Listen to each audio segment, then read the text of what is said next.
Let's take a look at this video from Dan Ives. Tariffs aren't stopping the AI revolution. Let's go ahead and see. Let's talk some big tech for a second, because 4 of the Mag 7, Meta, Microsoft, Amazon, and Apple, report this week. And Alphabet's solid results last Thursday, it's reassuring to some investors that these big bets on AI are paying off. But for the year, all Mag 7 names are still down. And tariffs, trade tensions, and recession fears, of course, loom large. Here to discuss what he's watching as earnings roll in, Dan Ives is Global Head of Tech Research at Wedbush. It's good to see you. Great to be here. So where do we focus our attention now with Alphabet? Kind of, what is the message or signal there? Yeah, I mean, look, I think there, when it comes to advertising, I think we're going to see a rebound. That's something that I think we're going to see when it comes to Meta. And overall, it speaks, I think, a theme for the week when it comes to, advertising, cloud, and AI. I mean, really, the key focus is, what does spending look like?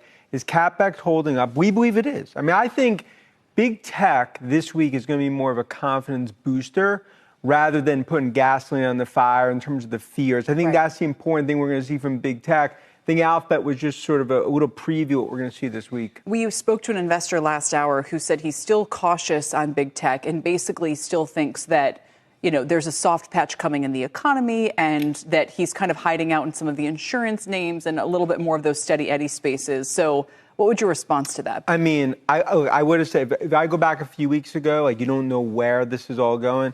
I can tell you from all of our survey work and everything we've seen in the field, AI spend holding up like Rock of Gibraltar. When it comes to the cloud in terms of overall spend, I think there's parts where it's actually accelerating. Now, look, uncertainty is there. And that's definitely going to create, in terms of guidance, huge sort of goalposts that they give.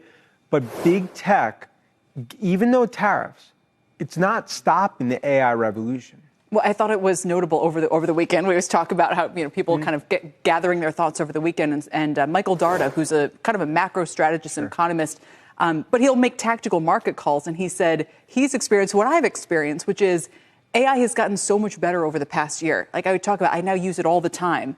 In the past, it was more just kind of a goofy tool. It just wasn't as good. And he said, I'm changing my investment thesis from bearish on tech to bullish on tech and on the AI pieces of it, literally as a result, because he's like, I now see how this is going to bear fruit. Yeah, and I think what he's talking about is what enterprises are seeing. And that's why we've talked about in our survey work, they can't all of a sudden just halt projects, because then you're at the back of the line. And I think when it comes to Microsoft, when it comes to Amazon, especially on the AWS piece, when it comes to what we're going to see, in terms of Meta from an advertising perspective, it's all about this AI revolution. And even though tariffs has created massive uncertainty, and we'll see that when it comes to Apple, in terms of, from a production perspective, software, that's a safety blanket. Hyperscalers, the spending is going to be there. And I think that's really going to be a big theme this week for big tech. Let me know what your thoughts are down below in the comments. We're going to go ahead and take a look at another video here in the next YouTube video.